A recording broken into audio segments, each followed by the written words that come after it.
coffee on the river. Oh yeah.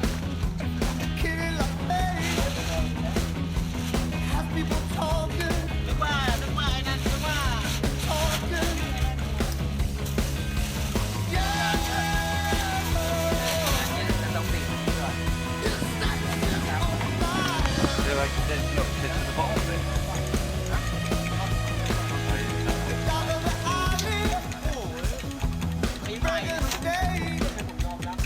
มันไม่เบามันไม่ช้ากระดาษถ่ายไม่ช้าเลย We've got sugar on the other side. A bucket of sugar over the other side. Sugar, coffee, I'm not sure what the red stuff is. มันวิ่งว่า แม่ค้าน่ะมันร้องโวยวายบางคนนะคนวิ่งเนี่ยบางคนก็ Imagine that you are in the middle of the river. ถ้าเรือเขาล่มไหลมีปัญญาจ่ายหรือเปล่า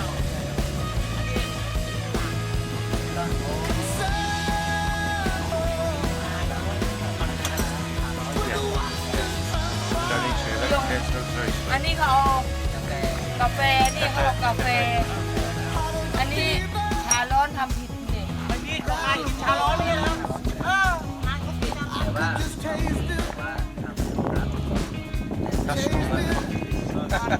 That's alright.